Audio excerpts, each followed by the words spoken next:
Peace, peace. You're now tuned into another episode of the Black Bald Sports Podcast. Got my co-host Sam Mant in the building. We rocking out every Monday and Friday. It's the off-season edition, but the season is still going on for certain teams. So we're gonna, I guess we can start with our picks and then get into, Eagles, a little bit of Eagles Commanders.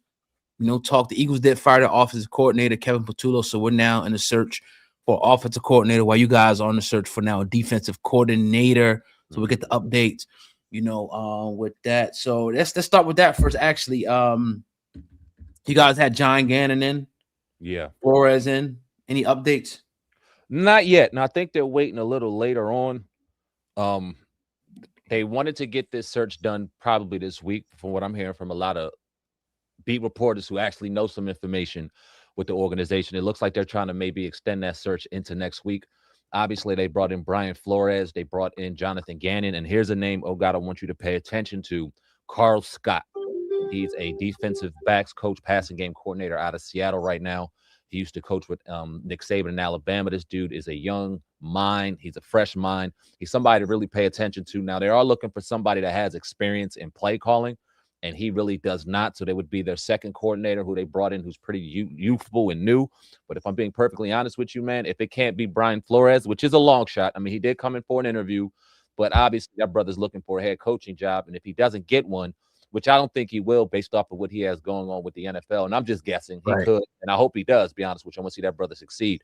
But if he doesn't, then it's a case of whether or not, all right, we're going to throw an extra title his way. We're going to throw some extra bread his way, because then what's keeping him out of Minnesota? He hasn't said it, but the organization, the Vikings, have said that he's looking for a coaching job, and if he doesn't get it, that they're confident he'll come back. So if he doesn't come back, hopefully we back up the Brinks truck and get him in there, because that would be my number one pick. But if it's not him, I like the young Carl Scott out of Seattle right now, 40 years old. I've listened to a lot of his interviews, he does like a lot of coaching schools for defensive players, and the motherfucker's a genius. I love what I'm seeing. So that Brian Flores and Carl Scott would be my favorite first two. Obviously, Albrick out in Atlanta and Raheem Morris out in Atlanta. I think they're kind of waiting to see what's going on with Albrick. Has history with Dan Quinn, but at the same time, Atlanta's blocking a lot of his interviews because they're waiting to see who their next head coach is going to be and see if they can align them with Albrick at defensive coordinator. So there's a couple names out there. If you ask me, Jonathan Gannon, I asked you about it on Monday. Not the biggest fan of Gannon. I really haven't been. I heard how y'all felt with him with the Eagles. I seen what he did in Arizona, and although he didn't have he had a short deck with Arizona, I don't like his style. I don't like his style of play. He's way too conservative for me. If they brought him in, I do agree that it would be an upgrade over Joe Witt, but I'm not the biggest fan of John Gannon, so I'm just gonna put that out there point blank. But hopefully we can get that settled in the next week or so, and we'll see what happens. But Carl Scott, if you ask me, is my favorite, just because I think Brian Flores is going to get a job elsewhere, but we'll see. Yeah, it's a lot of openings, man. A lot of openings. Tomlin stepped down in Pittsburgh, which I think was probably like a mutual. They wanted to let him go out with dignity, you know what I mean, and say that he stepped down. I don't know. People say he might end up in Baltimore. I'm not sure, about that. But yeah, as far as with the Eagles, Cliff Kingsbury's names has been thrown in the hat. Brian Dable has been, Stefanski. If I had to guess, I would think it would be between Dable and Kingsbury for the Philadelphia Eagles. I wouldn't mind Cliff Kingsbury because I think that it would be good with these weapons in this offense. And I always did like his spread offense. It was kind of collegey at times. I don't like all the screens and shit that he throws, but I like that spread, man. And I think it makes it easier on the quarterback. When you spread people out, 5 wide receiver sets. I don't know if the hurry up offense, is that something that he always does or what? Yeah, that's his way of kind of diagnosing the defense. Some offensive coordinators like to use motions and like to use different things to identify what the coverage is. He likes to get on the ball quick and have his quarterback with a little more extra time on the time clock to kind of break down and register what's going on. That's his style. Yeah, so I honestly think between him and Dable, will probably. I haven't looked at everybody, like all the candidates. Some of them I don't really know who they are. They're talking about some guy from Ole Miss, the head coach from Ole Miss, I think. Yeah. But I want an NFL guy who knows what the hell he's doing. We ain't got time, while the Super Bowl window is still open. We don't have time to be dicking around like we did with Kevin Patullo and bringing some young guy in that's supposed to be this and need somebody proven. Now, y'all, it's different for y'all. Y'all in a totally different situation. Y'all still building. Y'all have time to have hiccups. Yeah. We don't have that. If this year, that shit probably fuck around cost us going back to the Super Bowl with unexperienced offensive coordinator who didn't know what to call. And now I'm not gonna put it all on the offensive coordinator because the players got to make the players got to make the plays too. You got to execute. It wasn't the offensive coordinator ball that the receivers is dropping the ball and shit like that. That's not his fault. He called the right play. They didn't make it happen. But just too many times this year was situations where he didn't know what to do, and it was evident, not just by us, people from the outside and other teams.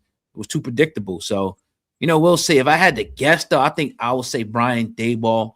The only problem with Cliff Kingsbury was that they didn't want him to bring he wanted to bring his own whole staff in. If not, he probably would have been a coordinator for us. And the Eagles said, nah, we want to keep certain guys. And I guess that was a deal breaker. So maybe one side says, okay, let's do it. Again, he has a lot of experience with mobile quarterbacks. But if you had to ask me, I think Brian Daboll will be the best candidate right now for the Philadelphia Eagles offensive coordinator position.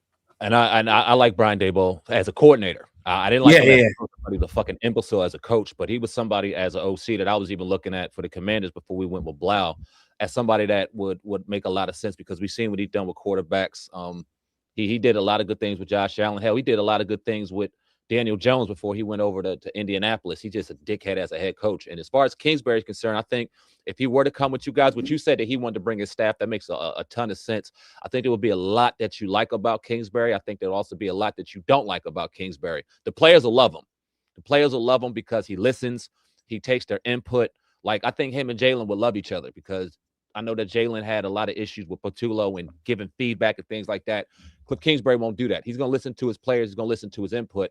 But then it'd be some points where you want to see Saquon heavy and you don't. And Jalen's throwing the ball 40, 50 times. So, I mean, that's the drawback.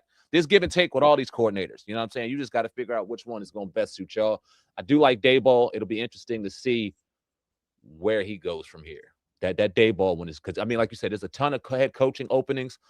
Like Mike McDaniel, obviously, names he's throwing around. He's throwing around all the OC jobs. But all these jobs out here, with the limited amount of coaches out here, I see him getting a job. You know what I mean? Kevin Stefanski, same thing. I don't see Kevin Stefanski coming off of 2 Coach of the Years, even though he had a terrible time over in Cleveland the last year, and he did a malpractice with Shador, him and the GM, whatever they had going on. Offensively, he's an offensive guru, but I also see him getting a job as well. So you looking at a Daboll, you looking at a Cliff Kingsbury, because I honestly don't see either one of them getting a job. I think they'll land as coordinators, and we'll see what happens, man. Real quick, while we're talking about the NFC East, and I see that Phillyette, my bad if you said that wrong. The Giants. Let's talk about the Giants real quick, man, because they're in agreement with John Harbaugh. I don't, as of this morning, I heard Tom Pelissero from the NFL Network say contract has not been signed. There's still things that need to be worked out within the contract, details that need to be worked out. But I think that they have some type of mutual agreement. What was your initial thoughts? Because they love it, and I'm happy for the Giants. But I'll give my thoughts. But real quick, what are your thoughts on Harbaugh now coming to the East and coaching the Giants? It's gonna make them a whole lot better on every aspect. You know, to say that they're gonna be a contender this year, I think it's far fetched. I even seen some Commanders fans saying they're not scared of it and shit like that. I don't know. I mean, look. He's one of the best coaches now in this division. That's just what it is. Maybe the second best, maybe the best, depending on who you're talking to. His culture that's going to come in, he's going to make them a formidable team. That's just what it is. You know, if the GM can continue to build and add talent to the team, you know, the defense should be straight. The offense going to need a little bit more. You know, so he's been a coach for a long time. But one stat that is out there, if the Giants think he's going to win you a Super Bowl, the odds say he's not, because no Super Bowl has won no quarterback that's won a Super Bowl went to another team and won a Super Bowl. Mm-hmm. It's never happened. No coach. Yeah, and the coach, my bad. It's never happened.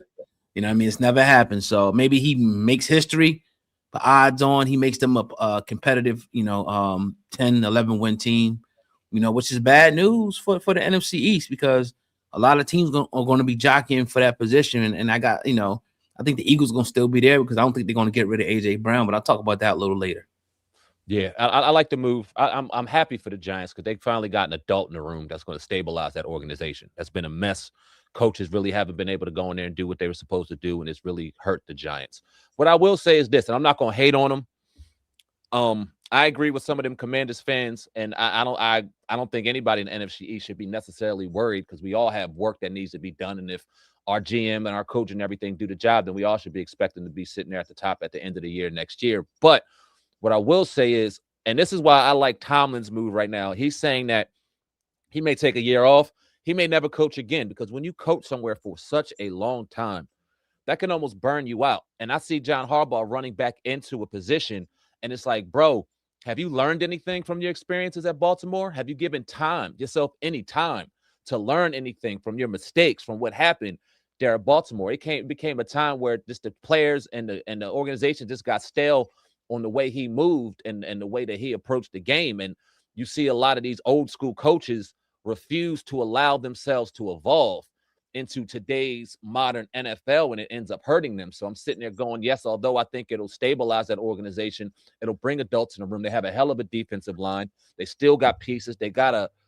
We'll see if they got a quarterback. I'm not necessarily sold on Jackson Dart all the way. I love the move, but I do caution thinking that they're about to win the NFC East, thinking they're about to go and tear up the league because, hell, you look at a team that blew the most fourth quarter leagues in football. It was the Baltimore Ravens for the last few years. Who was their head coach?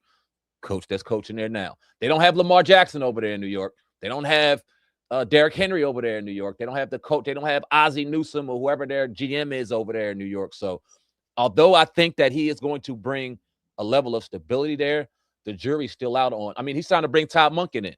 The reason why Lamar Jackson had a problem with Harbaugh is because him and Monken clashed. So you refuse to get off of that offensive coordinator to see if you can get somebody better to bring Monken in with you. Like, it just seems like the same ideals and the same ideology will be coming to New York. And we'll see if that helps or hurts them. Will they be better without question? Will they be Super Bowl contenders? Like you said, man, we'll see. Yeah, I want to read it, Philly, why the Giants failed under him. I mean, all these guys, they failed. Variable fell under the Titans. Look what he's doing with New England. I'm sure Washington thought Kingsbury fell under them. You know, this is what this is. Like, the coaches are going to fail somewhere, and then they could be better somewhere else. That's just what it is. Like, these guys are getting jobs because they're good coaches. And sometimes it could be the team. It could be the GM don't want to make certain moves. It's not always on these coaches, you know. So, and then he's always been a coordinator. Like, we're not talking about he's being the Eagles head coach. He's going to be the offensive coordinator. Dable was always good as a coordinator. He wasn't good as a head coach. Just like Cliff Kingsbury. He was always good as a coordinator. He wasn't good as a head coach. So, I mean, it's like that ideology. If he failed there, why would you want him here? I don't really look at that. You know, it doesn't mean anything to me. Just because you have success, don't have success somewhere, don't mean you can't have. It's a totally different team, totally different personnel, totally different organization. We're not asking him to be the head coach. He's got to call plays and shit and motivate guys and have good relationship with guys, which he already had Barkley, already had Hurts before. So I don't, that's how I feel about that. Let me go to this next one real quick. No respectable coach will come to the Eagles and use Nick's high school playbook. These guys that are mentioned are better play calls than Nick. Why would they run his plays? Well, I mean, the Eagles already said they're going to be able to have full autonomy. I don't know if you've seen that report yesterday. But even about this whole high school play thing, they went to the Super Bowl twice. And they won one. You know what I mean? So at some point, is what Nick is doing is working. I mean, a lot of teams would like to have the wins that we got and the success that we have. A lot of teams would like to have that. So I don't get all the criticism about Nick Sirianni. I just don't get it, man. You know, people say, what does he do? That's just the dumbest. He's the head coach of a football team. What does he do? You think he's just up there watching shit and watching everything like a spectator? He's the head coach of the football team. What doesn't he do? But anyway, I mean, I ain't trying to come at my dude, but Nah, and you way more qualified to answer that than I am. So do your thing. But like some people, like, okay, every team has a head coach, an offensive coordinator, a defensive coordinator, and has a full staff. Now, whether that coach goes ahead and coaches the offense because that's what they love to do, then that's one thing. And you see about 5 or 6 at an elite level doing that. Outside of that, you have to be able to not micromanage, but be able to be in every position. You are the leader of the team. You are the culture builder. You are the first person they see. You are the last person they talk to. A coach has a hell of a lot to do, even if they're not necessarily scheming up the X's and O's for that week's opponent. It's far more that goes into it than coaching than just X's and O's. And this is why a Mike McDaniel, who's an X and O savant offensively, can get ran over as a head coach, because some people don't have that mental stability to be able to raise a culture of men and do that. But X and O's, I mean, you got some gurus out there to do that. And it comes to a point where some of these coaches can humble themselves and go, you know what? Maybe head coaching ain't for me, but I can dial some shit up. And those Spagnolos that can realize that, those even Jim Schwartz out in Cleveland, bro, you are a defensive coordinator. You are not a head coach. You've proven it.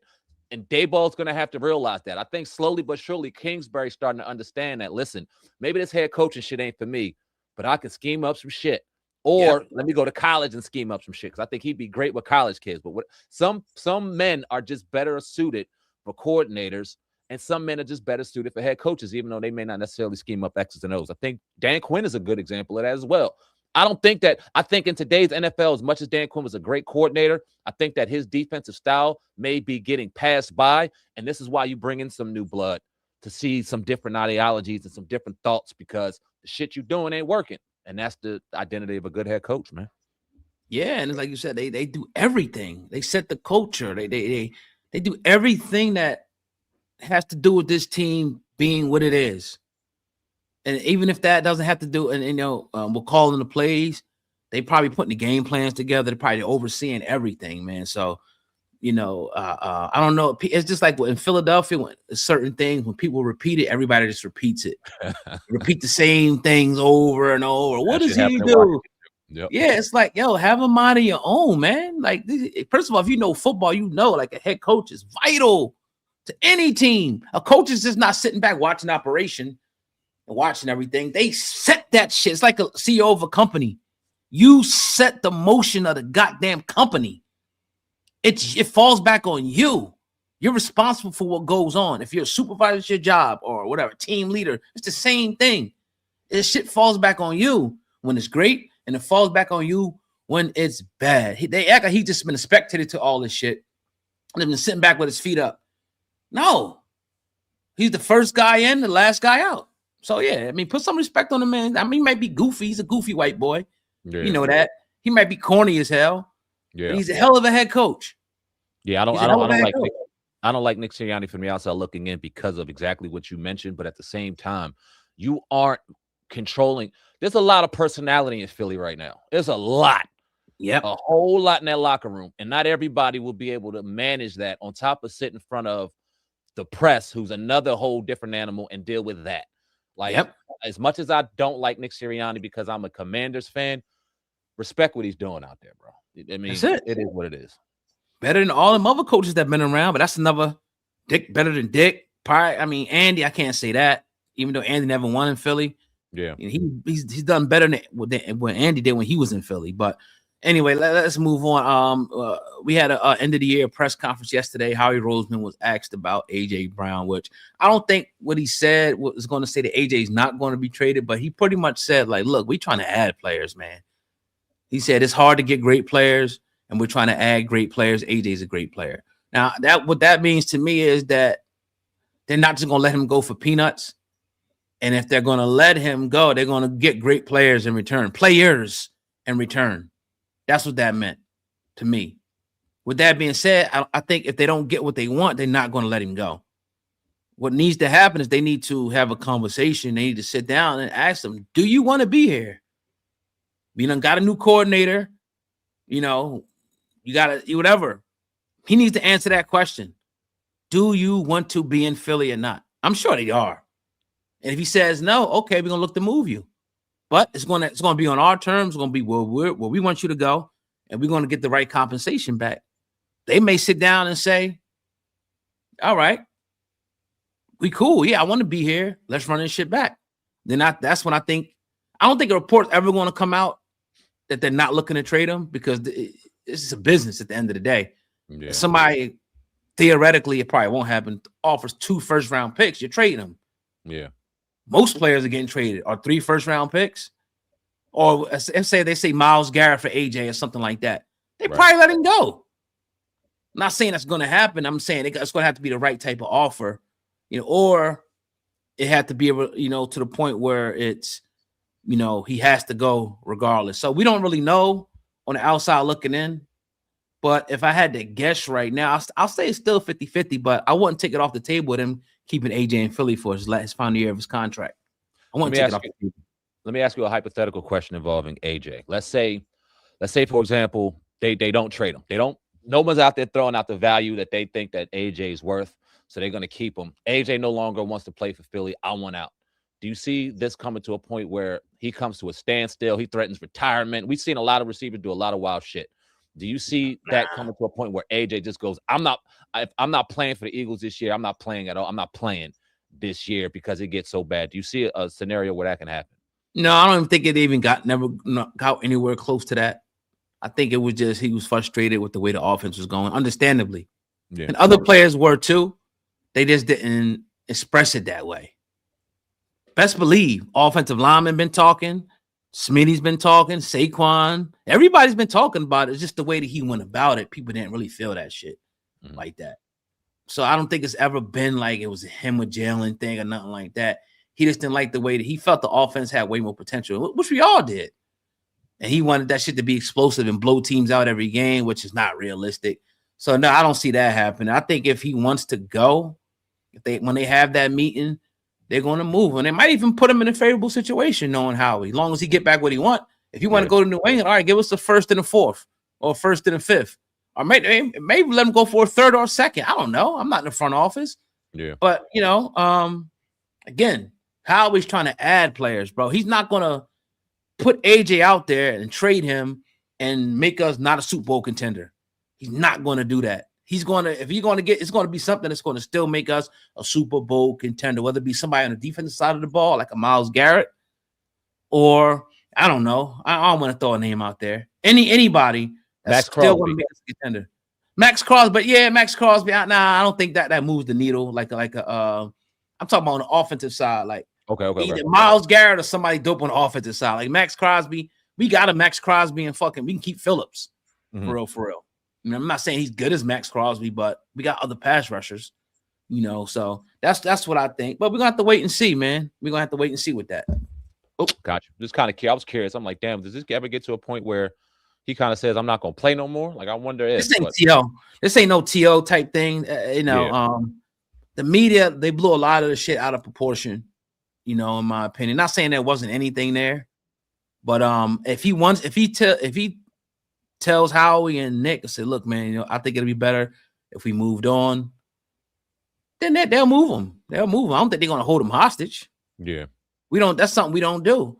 Carson Wentz wanted to go. It was the biggest cap hit in history, and we moved him.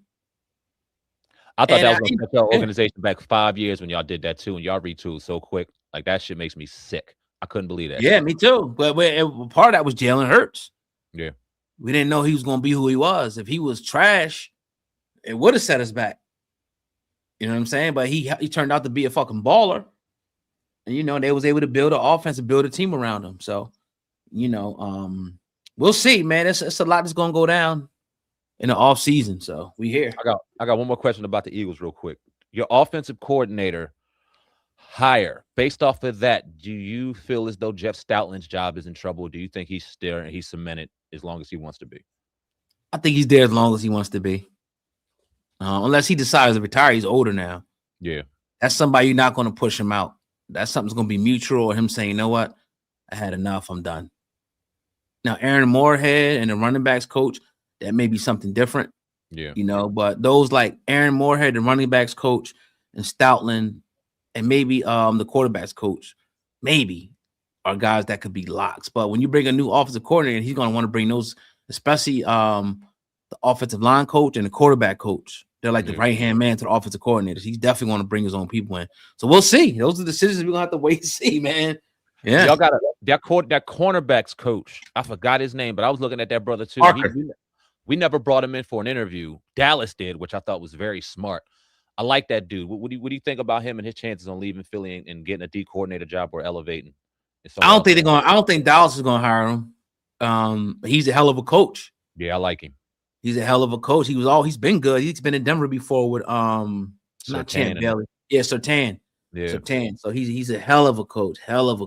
And he's always been on the radar, and he probably will be the successor if Fangio ever left.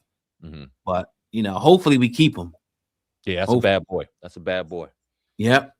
Yeah. He a brother too, so that's even better. Yes, a lot of brothers out there doing their thing, man. I'm loving to see it. That's why I want that Carl Scott from Seattle, boy. That's a brother. Now, man, I listen to him talk. I'm like, yo, this man, he got me ready to fucking play some defense. What's up? Like, I'm ready, boy. This right. I like the youth movement, especially with these black coordinators showing how brilliant and how they could scheme up some diabolical shit, man. I like what I see. Word. So let's get to the picks for the week, man. The first game of the week is Denver and Buffalo. I want them Broncos to lose, man. I'm sick of them fans, man, already. I'm saying, where are these Broncos fans coming from, man? I know it's been a lot of them because they had a lot of success, but they ain't been wearing shit. Yeah. Now I'm seeing shit everywhere. All this orange. Get the hell out of here. Yeah. And see, I wear shit whether my team loses or win. Man, me too. I'm sorry as hell, and I'm still rocking my shit. You know what I mean? But other teams, they put that shit away, and today it'd be 5. Like I'm seeing Patriots hats all popping up now. I haven't seen no shit over the last 3 years. I was doing the store. I was like, yo, you been a Patriots fan? He's like, yeah, since I was 4 years old, man. I got pictures. Like, all right. Yeah. So anyway, he was born in 05. That's why he was a Patriots fan in 05. Right. But I think Buffalo can go down there and win that game. I don't think they will. I don't want to see Denver in the Super Bowl. I don't want to see New England in the Super Bowl. But hey, Buffalo could win it, but I think Denver will win it. But it'll be close. What's your thoughts on that one? Man, we haven't talked about this or anything, but I could not agree with you more. I'm sure we have different reasonings as to why we don't want New England or Denver in there. And I'll tell you my reasonings, but no, I don't want to see Denver or New England in the AFC Championship. And I'm going to pick them not to be. I'm going to pick Buffalo based off of experience, based off of playoff experience. Now, Denver's defense and that mile-high environment is nothing to play with and nothing to mess around with. And I think Josh Allen is going to come in there a little bruised up, a little battered. That offense, I think, lost Gabe Davis, if I'm not mistaken. They lost him to an ACL, so they're starting to drop like flies a little bit down in Buffalo. The war of attrition may get them going toward the end, but I don't see it happen in this game. I'm picking Buffalo. I'm hoping Buffalo. I don't have a problem with what Denver has going on over there. I like their defense. I like their pieces. But at the end of the day, I don't want to see a second-year quarterback win the Super Bowl before Jayden Daniels. And it's not that I'm hating on him. It's just that the goddamn social media, like, I hate that they compare these quarterbacks based off of snap by snap by snap. Oh, your dude's a bust. Oh, this, that. Oh, he's the greatest. Oh, he's that. Let these kids go out there and do their thing. But for this reason, I'm hate watching. Bo Nix cannot make it to the AFC Championship, and neither can Drake May. Drake May got a better chance than Bo Nix, but give me Buffalo in this game. And give me Houston in that other game. I want to see Houston go all the way. Yeah, me too. I don't see a second-year quarterback winning no Super Bowl. I don't. But we'll see. Yeah, but I got Buffalo. It's going to be Buffalo and Houston in the NFC Championship. Houston going to the Super Bowl. Yeah. I got Houston versus the Rams if you want to speed it up. But yeah. At some point, it's going to become too much for May. And this might be the week. Yeah. This is going to be the week where it's going to be a couple interceptions. It's just going to be too much. And I think this is the time right here. That defense is playing so well. And I'm actually rooting for Houston. I want them to go all the way on the AFC. And as much as I hate to say it, the Rams, I want mine, or the Seahawks if they want it on the other side. Fuck the Bears and fuck the San Francisco 49ers for sure. So agreed. I have a little less hatred toward the 49ers than you do, but I just don't see them going to Seattle and winning that game. Even though I seen Sam Darnold maybe hurt with an oblique injury. All right, cool. Run the rock, play good defense, get the fuck out of there with a win. Don't try to do nothing cute. Don't try to do nothing extra. Go play your game, Seattle. You got that crowd behind you. The 49ers are decimated. They have no business going in there and winning that game. Seattle should go ahead and pull that out. I got the Rams beating the brakes off of Chicago. Chicago was a great story. They got a great coach and all this nonsense. But when you look at how they won that game against Green Bay, a lot of people think Green Bay lost that game. And we talked pretty much that entire game. And I feel as though Green Bay lost that game more than Chicago won it. They played with their food and let them stick around. And Chicago did what Chicago's done all year long. So, but I don't see the Rams knowing what they got in front of them knowing what they did last year, going to Chicago and letting that shit happen. I think that it'll be a good game, but I think that LA beats them and beats them pretty handedly. And I think that Seattle beats 49ers. And then I also agree, because of the familiarity between LA and Seattle, I don't think that the Rams are going to be too hard pressed to go out to Seattle and win that game. They don't have a time change difference. I mean, neither does Seattle, the San Francisco, but very familiar with the environment, no time change. They can go stay home for a little bit, get out there on Friday, Saturday, and do their thing. And I think that they'll end up going to the Super Bowl. I got Houston and the Rams in the Super Bowl. I know it's a little ahead of time, but yeah, that's my hope, that we see LA and Houston in the Super Bowl. But CJ Stroud, man, let me talk about him. He has to get his shit together, because he played one of the worst games I've ever seen him play in that wild card game against the Steelers. He played terrible. If they lost, he would have been the reason why. That defense scored more than the Steelers offense. And that's why I think that Drake May's going to have a lot of problems, because in his wild card game, fumbling, throwing interceptions, the defense kept him in the game, which you expect from younger quarterbacks. Defense kept him in the game. I don't think the defense will have enough to save him this round. And the way that Houston defense runs around, oh my God, man, they got studs on every level. It is, it reminds me of them old Baltimore Ravens defenses, where you look forward to the defense playing more than you did the offense. Like, that's how crazy that defense is. I think they could pull it out. I do. Yeah. And this week you're gonna see the experience, I think, especially with the Rams and the Bears. Yeah. The Rams might blow them out. Now it's going to be a good matchup with that, because the Chicago got a good O-line and Rams got a good D-line. Yeah, but the Bears don't have nobody that can cover them guys, man. No. If they line could just hold up for a little bit, which they should, they're gonna probably drop 40 on Chicago. San Fran, they don't even belong there, but they are there. But I think it comes to an end this week. They didn't even really want that's why I was so disheartening. Because they didn't want to win that game versus Philadelphia. They didn't want to win it. They was ready to go home and pack it up. We kept giving it back to them. So I think this week is going to be, peace, Carlos. It's going to be too much for them. Seattle Rams, NFC Championship game. But like I said, Buffalo, I think Buffalo might be a little bit too beat up. They might be, bro. But the experience, though. But the Broncos been in the playoffs, too. They might be a little bit too beat up. But Houston, they're going to go out there and they're going to shock the world, man. They 2 number 5s in the Super Bowl this year is my pick. It ain't gonna be the greatest Super Bowl to watch, or whatever the case may be. Yeah. For as far as ratings, I guess, because of the markets. But hey, it is what it is.